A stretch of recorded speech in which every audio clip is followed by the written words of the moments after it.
नमस्कार, आप देख रहे हैं देश न्यूज। मैं हूं आपके साथ ऋषिका गुप्ता और हमारे खास कार्यक्रम मंथन में आपका बहुत स्वागत है। मंथन में आज बात करेंगे तीसरे रण में बनाई गई रणनीति को लेकर। जी हां, तीसरे चरण का चुनाव जो है वो बेहद नजदीक है। 7 मई को आम चुनाव के लिए तीसरे चरण की वोटिंग होगी। इसमें 12 राज्यों के 94 लोकसभा क्षेत्रों में वोट डाले जाएंगे। अभी तक 2 चरणों में 190 सीटों पर मतदान हो चुका है। पहले चरण की अगर हम बात करें तो 19 अप्रैल को 66% 4% वोटिंग हुई थी और दूसरे चरण में 26 अप्रैल को 66% 1% मतदान हुआ।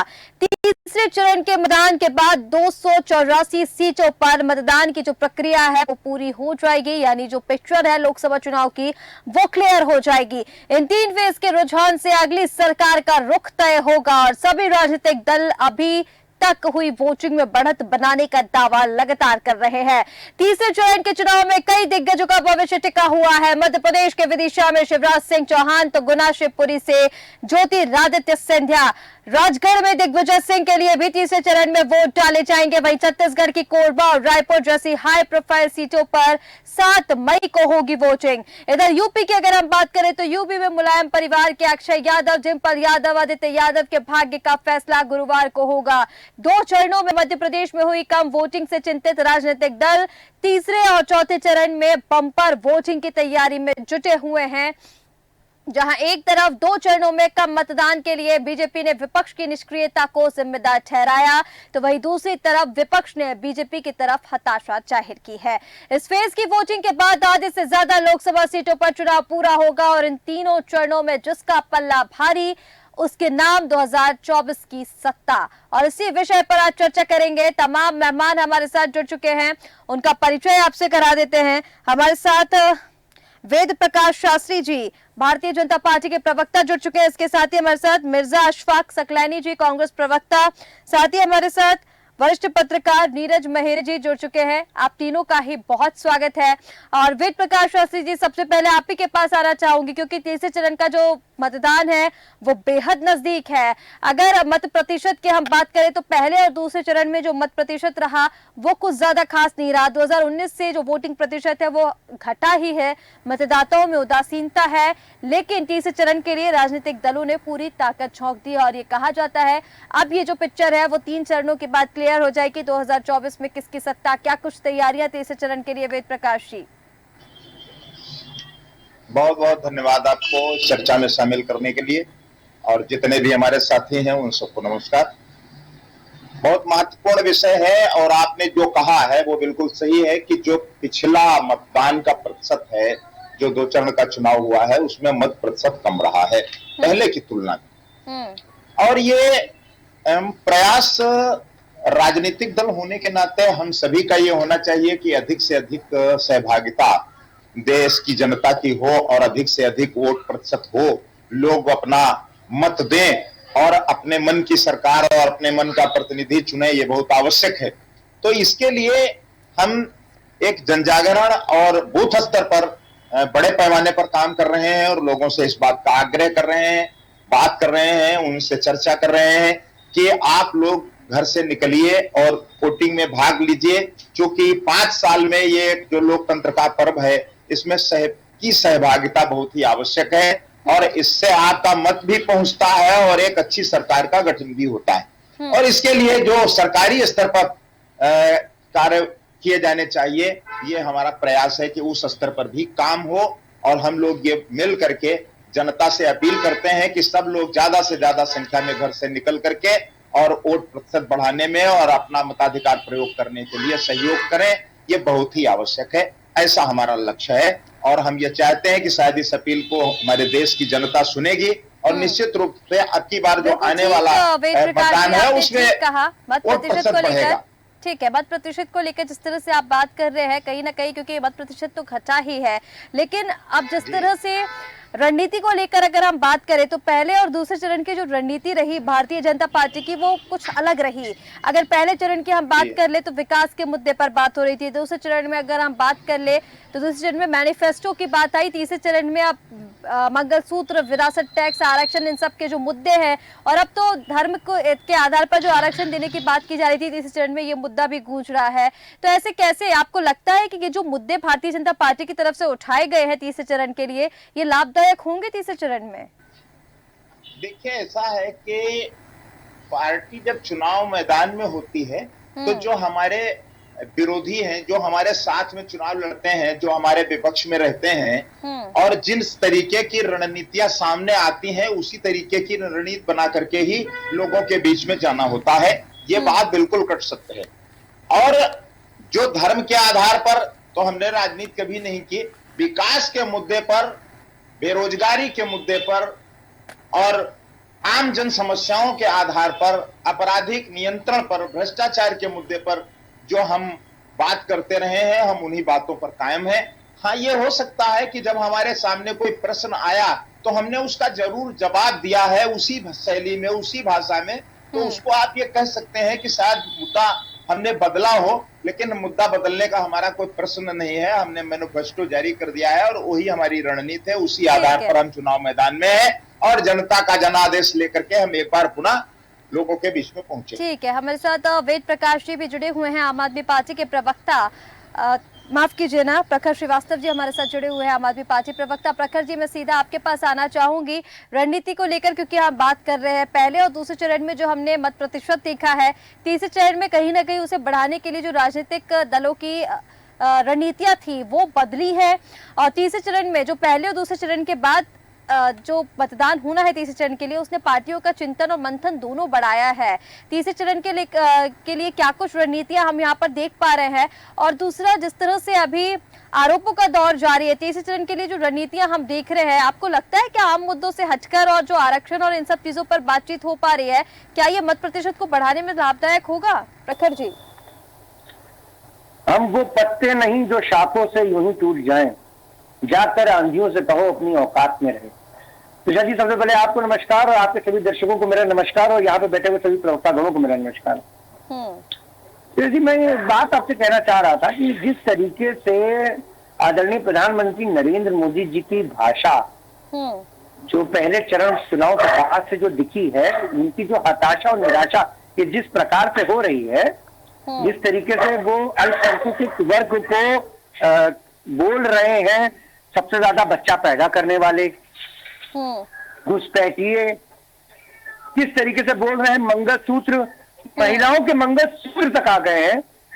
मैं बहुत ही विनम्रता पूर्वक भारतीय जनता पार्टी के प्रवक्ता बैठे हुए मैं आपके से बोलना चाहता हूं, जिस व्यक्ति ने अपने मंगलसूत्र की हिफाजत नहीं करी, उसकी अहमियत नहीं समझी, वो दूसरों के मंगलसूत्र की बात कर रहा है। ये बहुत ही एक चिंता का विषय हो जाता है और सोचने को मजबूर कर देता है हम लोगों को कि आदरणीय प्रधानमंत्री नरेंद्र मोदी जी अपनी बौखलाहट में इस तरीके की भाषा का प्रयोग कर रहे हैं। देखिए, इस वक्त देश की जनता चुनाव लड़ रही है, कोई भी राजनीतिक इंडिया गठबंधन चुनाव नहीं लड़ रहा है। इस वक्त जब मतदान करने जनता निकल रही है तो वो गैस सिलेंडर देख के निकल रही है, वो बच्चे की इंडिया गठबंधन ने, आम आदमी पार्टी ने जिस तरीके का एक मॉडल दिल्ली में सेटअप करा था, वो सेटअप देख के निकल रही है, वो उसी प्रकार से वोट कर रही है। इस तरीके 10 साल के अंतर्गत किस अवस्था में आदरणीय प्रधानमंत्री नरेंद्र मोदी जी और उनके सरकार ने हमको पहुंचा दिया। हम इन्होंने, देखिए, मैं आपके चैनल पे कई बार बैठा हूं और मैंने बोला है कि मैं इनको बोलता हूं कि ये जनता के नौकर नहीं है, ये अडानी के नौकर है। अडानी के नौकरों की सरकार चल रही है। ठीक है, पूरे देश के अंदर आघोषित आपातकाल इन्होंने लगा के रख दिया है सत्ता को दबाने के लिए। और ये जो कर रहे हैं, इनकी ये जो यातनाएं दे रहे हैं राजनीतिक दलों को, खाता सीज करके, जेल भेजकर, ये ज्यादा दिन चलने में जनता चुनाव लड़ रही है।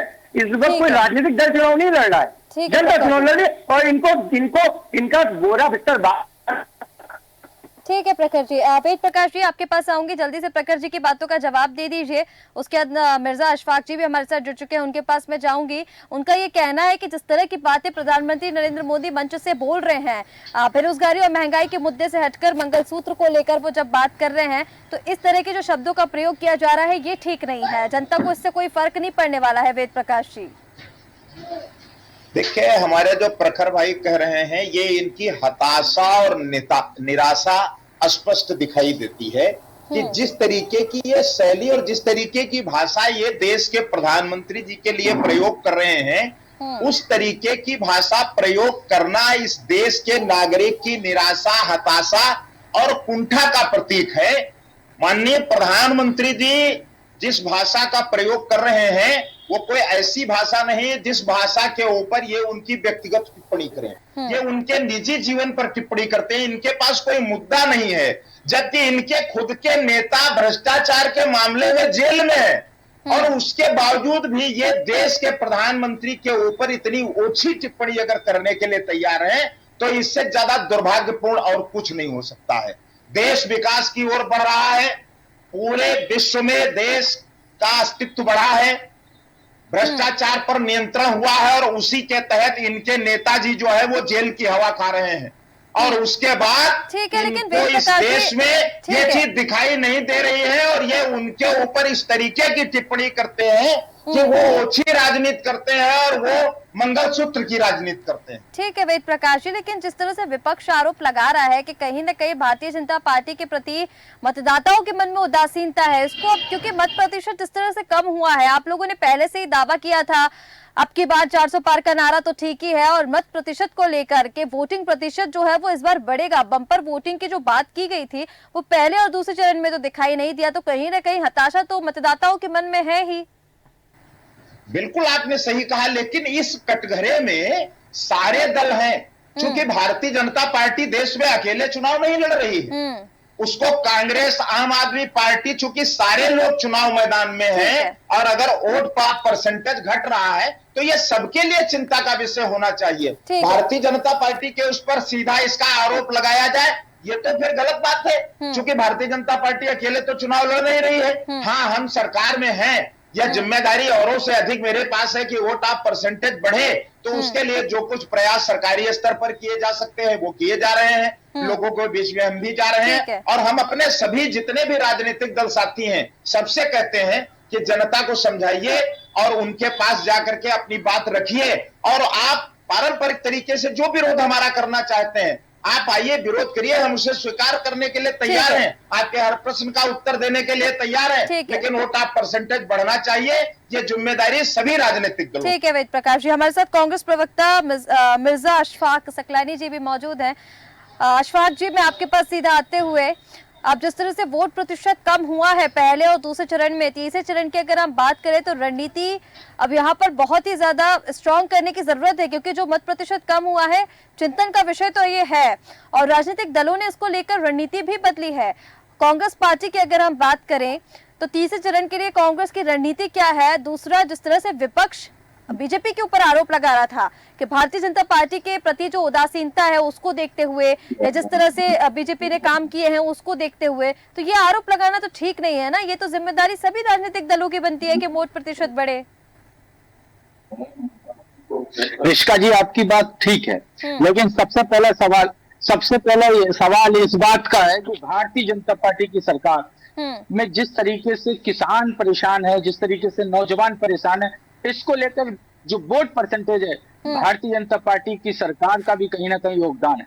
मैं आपके चैनल के माध्यम से मैं जरूर कहना चाहता हूं कि यहाँ पर तमाम नौजवान, क्योंकि लोकतंत्र में सबसे बड़ा हथियार हमारा वोट होता है, वोट आपको करना चाहिए और वोट का हथियार जो है वो सबसे मजबूत है। रहा रणनीति की भारतीय जनता पार्टी के दो चरणों का जो चुनाव हुआ है, इन चरणों में भारतीय जनता पार्टी व्यक्तित्व नजर आई है और जो तीसरे चरण का चुनाव होने जा रहा है इसमें जो भारतीय जनता पार्टी 400 पार की बात करने वाली है वो 400 पार का नारा भूल जाएगी और आप देखिएगा निश्चित तौर पर ये 400 पार की बात करने वाले इन दो चरणों से और तीसरे चरण के बाद आप देखेंगे देश में पाकिस्तान की एंट्री होने जा रही है, इस चुनाव में हिंदू मुस्लिम की एंट्री होने जा रही है। ये लोग लगातार आप देखिए इस चुनाव को हिंदू मुस्लिम की ओर लेते जाएं। इनसे अगर बात करी जाए मुद्दों को लेकर, बेरोजगारी की बात करी जाए, जवाब नहीं दे सकते। ये किसानों के मुद्दों पर जो आवारा पशुओं को लेकर तमाम जो समस्याएं किसानों के सामने उसकी बात करी जाए, उसके लिए बात नहीं करेंगे।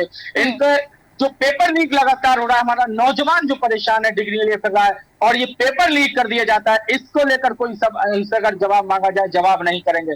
आपने देखा दूसरे चरण के चुनाव के बाद पाकिस्तान की एंट्री हो गई। एक तरफ भाजपा के लोग कह रहे हैं कि जब यहाँ इंडिया गठबंधन चुनाव हारने की कगार पे तो पाकिस्तान को दुख हो रहा है। ये गलत, क्योंकि ये भारतीय जनता पार्टी सरकार जो आज बौखला गई है, जिस तरीके से आज इनको दर्शाता है कि ये लोग परेशान है, क्योंकि तीसरे चरण में चुनाव से बाहर हो जाएंगे। इंडिया देश के अंदर इंडिया गठबंधन मजबूती से चुनाव लड़ रहा है और निश्चित तौर पर इंडिया गठबंधन से भारतीय जनता पार्टी घबराई हुई है और भारतीय जनता पार्टी सत्ता में नहीं आएगी। इंडिया मजबूत सरकार बनाने जा रही है। ठीक है अशफाक जी। वेद प्रकाश जी, जल्दी से अशफाक जी की बातों का जवाब दीजिए, फिर मैं नीरज मेहरे जी के पास जाऊंगी। उनका ये कहना है कि जो मेन मुद्दे थे, बेरोजगारी, महंगाई, किसान, इन मुद्दों से हटकर भारतीय जनता पार्टी जो है वो किसी और ही मुद्दे पर आ गई है। चुनाव में पाकिस्तान की एंट्री हो गई है, धर्म के नाम पर राजनीति की जा रही है, आरक्षण के नाम पर राजनीति की जा रही है, विरासत टैक्स, इसके साथ मंगलसूत्र तक आप लोग पहुंच गए हैं। जो बाकी मुद्दे थे, जो जनता के मुद्दे थे, वो इस चुनाव से गायब हो गए हैं।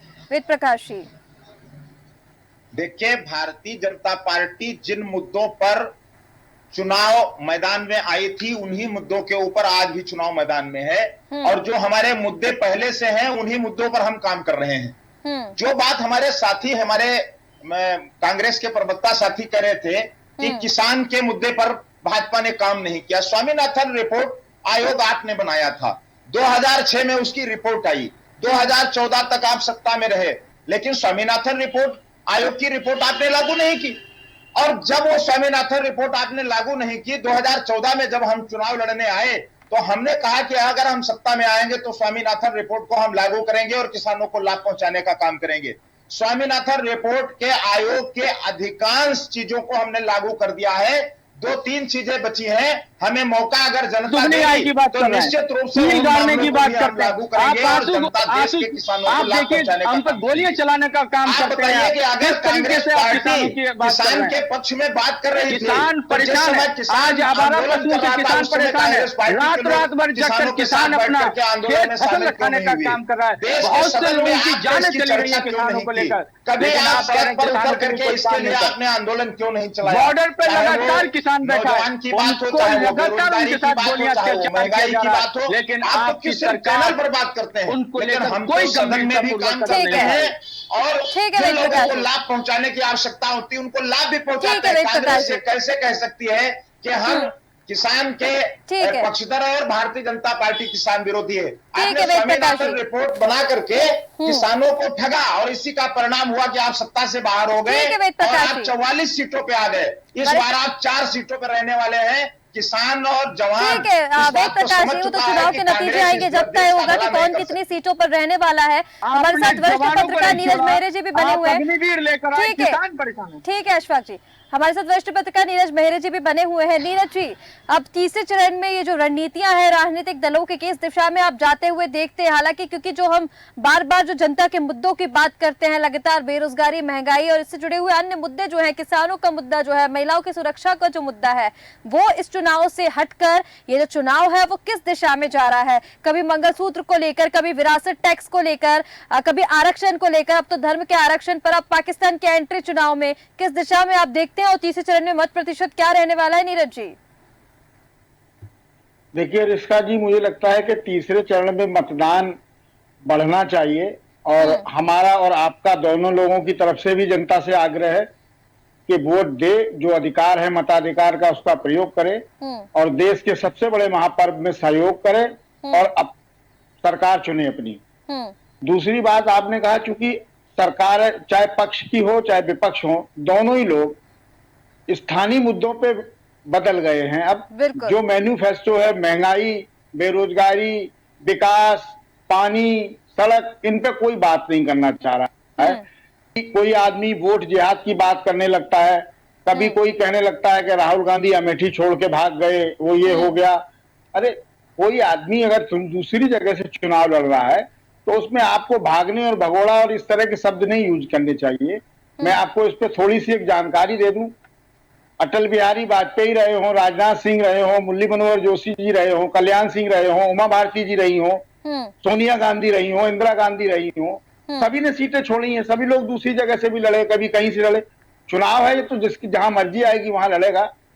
हार जीत का फैसला तो जनता को करना है, लेकिन स्थानीय बातें और मंगलसूत्र इनकी बात हो रही है सड़क पे। मंगलसूत्र को घर के गले, जो हमारे यहाँ धार्मिक आस्था का विषय है, जिसको आप सड़क पे ले आए, जो घर के अंदर पहना जाता है सड़क पे ले आके आए, अब चुनाव की राजनीति उस पर कर रहे हैं। मुझे लगता है कि देश जब से आजाद हुआ आज तक इस तरह की बात किसी भी राजनीतिक दल ने कभी नहीं की है कि मंगलसूत्र तक आप चूड़ी कंगन अब कल बेचने लगेंगे, कल का बिंदी टिकिया पे बात होने लगे। तो विकास की बात करिए, महंगाई की बात करिए, बेरोजगारी की बात करिए, इस पे कोई चर्चा नहीं हो रही है। हिंदू मुसलमान की अब एंट्री हो गई है, पाकिस्तान की एंट्री हो गई है। तो ये सब जो चीजें हैं, जो स्थानीय मुद्दे जो बदल रहे हैं बार बार, उससे साफ जाहिर होता है कि भारतीय जनता पार्टी बौखला गई है और असमंजस की स्थिति में है कि हम क्या करें। जी ऋषिका जी, बिल्कुल ठीक कहा नीरज जी आपने, क्योंकि कहीं ना कहीं जिस तरह से ये जो चुनाव के मुद्दे हैं वो किसी और ही दिशा में जा रहे हैं। स्थानीय मुद्दों से सभी पार्टियों का ध्यान अगर हम कहें तो हट गया है, क्योंकि जिस तरह से अगर हम कांग्रेस या फिर आम आदमी पार्टी की भी बात कर ले तो पहले जिस तरह से लगातार कांग्रेस भी ये कह रही थी कि बेरोजगारी और महंगाई को लेकर बीजेपी के मैनिफेस्टो में चर्चा नहीं की गई, और उसके बाद जो कांग्रेस है वो भी उसी पिच पर बैटिंग करने लगी जहां बीजेपी गई थी, यानी मंगलसूत्र, विरासत, टैक्स, आरक्षण, इन सबको लेकर बातचीत। तो कहीं ना कहीं इस चुनाव से हम देख रहे हैं पहले दूसरे चरण के बाद से जो स्थानीय मुद्दे हैं वो गायब हो गए हैं। वेद प्रकाश जी आप हाथ उठा रहे थे, जल्दी से कम शब्दों में अपनी बात पूरी कीजिए। हमारे जो साथी पत्रकार हैं, यद्यपि मैं कभी भी जो भी हमारे पत्रकार साथी रहते हैं मैं उनसे प्रश्न नहीं करता, मेरे ये स्वभाव में नहीं है। लेकिन चूंकि एक बात आ गई है, आपने अभी कहा कि भारतीय जनता पार्टी जो है, भाजपा जो है वो बौखला गई, और उन्होंने कहा कि ये लोग यहाँ से भाग गए। भारतीय जनता पार्टी क्या बौखला गई है? राहुल गांधी ने देश में स्वयं कहा कि मेरा घर वायनाड में है, मैं यहाँ का मूल निवासी हूं। तो जब उन्होंने ये कहा कि मैं वहां का मूल निवासी हूं, तो भारतीय जनता पार्टी सहित पूरे देश की मीडिया ने और आम नागरिकों ने ये मान लिया कि ये वायनाड के निवासी हैं, तो रायबरेली से फिर उनको चुनाव लड़ने के ऊपर ऑब्जेक्शन उठाया जाएगा या नहीं उठाया जाएगा। क्या आपको इस पर विचार करना चाहिए कि नहीं करना चाहिए? आप सम्मानित पत्रकार हैं, वो पार्टी की अच्छी बात क्यों करते हैं कि भारतीय जनता पार्टी बौखला गई है? आप ये क्यों नहीं कहते हैं पूरा देश उनका कांग्रेस का मानसिक वायनाड नहीं, पूरा देश उनका घर है। ठीक है वेद प्रकाश जी, वो पार्टी की अपनी रणनीति है कि कौन कहां से चुनाव लड़ता है, किस सीट से चुनाव उतर रहे हैं। उन्होंने भी 2 सीटों से चुनाव लड़ने का काम किया था। ठीक है वेद प्रकाश जी, लेकिन ये पार्टी की अपनी रणनीति है। अब वो वायनाड से भी चुनाव लड़ रहे हैं, रायबरेली से भी उनको उतारा गया है, तो कहीं ना कहीं पार्टी की अपनी रणनीति है, उनको हक है पूरा, वो कहीं से भी चुनाव लड़ सकते हैं। अब ये चर्चा का विषय नहीं। हालांकि जो स्थानीय मुद्दों पर हम लगातार बात कर रहे थे, स्थानीय मुद्दे तो कहीं ना कहीं वेद प्रकाश जी इस चुनाव से गायब हो गए हैं, क्योंकि स्थानीय मुद्दों को लेकर कोई भी राजनीतिक दल किसी पर भी चर्चा करने को तैयार नहीं है। आप सभी मेहमानों का हमारे साथ जुड़ने के लिए बहुत शुक्रिया। तो तीसरे चरण के मतदान को लेकर लगातार राजनीतिक दलों ने, पूरी पार्टियां ताकत जो है वो झोंकती है, राजनीतिक दल लगातार प्रयास कर रहे हैं, चिंतन और मंथन दोनों को बढ़ा दिया है 2 चरणों में वोट प्रतिशत कम होने के बाद। अब देखना होगा कि ये बदली हुई रणनीति जो है वो किस हद तक साथ देती है, और क्या तीसरे चरण में जो मत प्रतिशत है, जो वोट प्रतिशत है, जो जनता के मन में हताशा है वो दूर होती है और जो वोट प्रतिशत है वो बढ़ता है। फिलहाल हमारे इस खास कार्यक्रम मंथन में इतना ही। आप बने रहे देश न्यूज के साथ। नमस्कार।